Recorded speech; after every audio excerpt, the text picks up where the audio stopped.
is Sarmishta Pantham. I lead the design and UX team at Marley Spoon.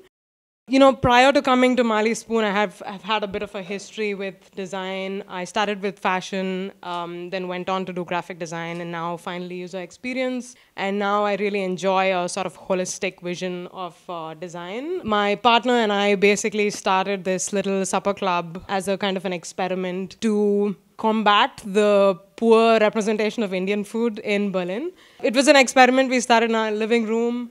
We had 12 people. We cooked 9 courses that evening, not out of competence, but actually because we just didn't know what we were doing. Over the last 5 years, we scaled from 12 to 18, then 24, and then 28. You know, it doesn't sound like a lot, but for like a team of 2 people, it's actually plenty. You know, we were so focused on the food and on what's on the plate and what's in your mouth that we suddenly realized like everything else, which is the cultural expectations, the ambiance, and the etiquette that comes with it, was actually overwhelmingly important. And whenever we shifted numbers, it changed. That's actually what led me to Marley Spoon.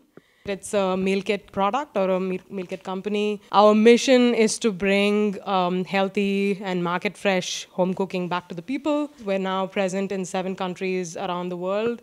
We also have this other brand called Dinnerly, which is a no-frills kind of version available in the US and Australia. The core challenge for us as designers is to understand and help our users plan and cook a memorable and delightful meal at the end of the day.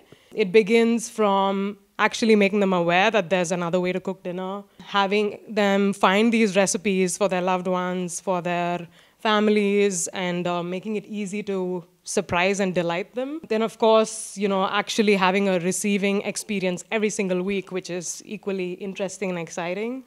Unboxing this present kind of a box every time. And finally cooking this dinner, whether that's from their recipe card or from their mobile phones. It's a weekly subscription. So to like play with the variables and make sure that it's exciting every week is an interesting challenge. Understanding the taste of thousands of users is only the tip of the iceberg. We have a lot going on which has nothing to do with design or user experience per se. And on top of all of this, food is like a ticking time bomb with freshness and safety issues. But then if you look on the other side, users don't really care how we organize our departments. What they care about is their family and what this food, you know, making this dinner makes them look like to their family and friends. It's a very personal act and it's an everyday act, and that's what they're most interested in. Today, what I'd like to share is not the exact, you know, problems that we face in our customer journey, but rather the kind of lessons we've learned, the kind of mistakes we've made, the cross-functional problems we've had, how we set ourselves up as a design team, trying to figure out like how can we set ourselves up to actually work with this. Our first principle that we came to sort of conclude between the design team is dinner's a story, it's not a product. You know, what are the interaction models in the app and how does that match to the kind of messaging we have on our packaging even, and think about everything in context from there. There's nothing as eventful actually as planning dinner. There's several products that we work with, a lot of digital applications, but it's not the same with dinner as it is to like hail a cab or read a book or balance your accounts. And so it's a very different experience that we're trying to solve for. Usually companies, especially growth startups, are interested in trying to aim for productivity and really efficiency. And so the customer journey is kind of spliced up and we have different KPIs. That's where it starts breaking apart and we have a lot of blind spots between these touch points, especially for something like Marley Spoon that goes between a physical touch point and then a digital one and then something else. The second one is rapid acquisition mindset to real product and brand love. We've been around for 5 years. You have this, you know, initial phase where you're going through this product market fit. What happens then is you're really going into all these numbers and trying to be data-centric. We had to approach this kind of differently and say, like, what is the essence of our product? Because to go back and redo all these processes and workflows is a lot of friction with a lot of different departments.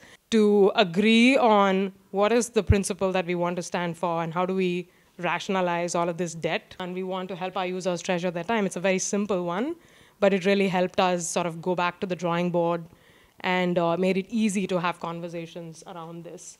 You know, for us, especially Marley Spoon, It's not a typical product. We can't really judge engagement in a traditional manner. And calm technology, that's a principle that's becoming more and more popular, and that's something that fits very seamlessly into something like Marley Spoon. We started with a very data-centric principle. We still are in that. But I think as we scale and we want to move on to the next level, which is like, what can we creatively get away with, and how can we think about the intangible experience? This is always another point of friction between people who are very interested in, sort of having fail-safe methods to measure growth. When we have to sort of go back and look at what we're working on and fix things that have been going on for a while, it became quite important to think about value behind every action. It's a very simple concept, but this idea of like, how much are you expecting from your user and what are you giving in return with every step of the way?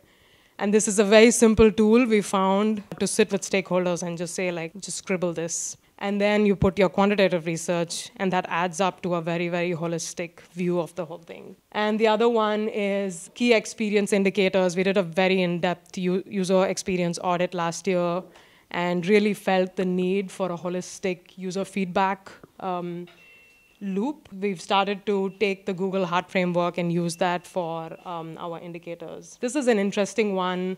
We have all of these different constraints at all times. At this point, it's just growing and growing. As a result, we have a framework which automatically sort of comes out of that. But design is about persuasion. What do you make of this? What are you left with, and how do we shape them, and what shape are we going to pick in this? Through making some really embarrassing mistakes, I would say, like, we kind of arrived at this idea of being super mindful. For example, our German users, we know that they really, really enjoy their meat, and once they've checked that as a preference, they're most likely not going to pick vegetarian. It's also a matter of value for money and things like this. It would have been very easy to say, for seamless UX and personalization, we just use this as front and center menu tab. The implication for that is that we're emphasizing meat consumption in a way that maybe we didn't intend to. And rather than setting it up a little bit more neutrally and like allowing users to just kind of browse and figure it out. And that's why for our fourth principle is basically creating mindful models of choice. What are the choices that we're finally giving users? Packaging, I think, is one of the sort of butt of the jokes for meal kits, and it's very polarizing in a way why users don't like meal kits because they feel like it's a lot of packaging. So designing packaging for us is also a very big deal. We work very closely with our sourcing managers and packaging experts. On the other hand, we speak to users, and you say this word sustainability. It is so loaded that everybody has a very different meaning of this. But then if you Google it and if you see this, like, you can see optics, right? This is design. And again, design is about persuasion. So you can get away with a lot of things by slapping a certain optic to it. And this is something we want to be mindful of. It is what it is, and we do our best. We may not have the best packaging always, but we want to be honest and truthful. We try not to use optics that are false. The concept of dark patterns, which is right now quite relevant in the digital space, is now being carried over. And similarly, like culture, food is so ingrained in culture. Like, we cannot separate the two. And Marley Spoon, in a way, is adding to modern culture. So understanding diversity in people and, like, by mistake, kind of imposing our business model on how we represent people is also something that we try to be mindful about. To be sure, all of these issues are not purely design. They're all about collaboration. They can come from any place. It can come from the CEO. It can come from product teams. It can come from supply chain. But I think forming these principles has helped us kind of have a leveling ground to have these discussions around, especially when we've scaled to a place where it sometimes feels hard to, like, reset completely, but then we want to fix things. So yeah, I mean, this one's basically us always remembering that the front stage is a different scenario. It is a story. It is a narrative. And what we have in our backstage are completely disparate processes, and we somehow have to marry these together. Thank you. Thank you for your talk. I have basically two questions. The first one is, in what way are you different from HelloFresh, for example? And the second question is is there an incentive from your side to, for example, collaborate with big supermarkets? I mean, we're fundamentally a different company to HelloFresh. I think if I have to be like super honest, you know, from a brand perspective, we do not come off as different. I think there's a general problem with meal kits at the moment where there's a bit of a similarity in some sense. And that's something we are working on at the moment, I would say.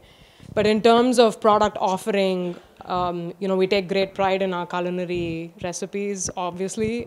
We have a team that is really dedicated and has a style which is very specific to Marley Spoon. And when we speak to users who've tried multiple meal kits, that's basically the fundamental reason they stay with Marley Spoon. Yeah.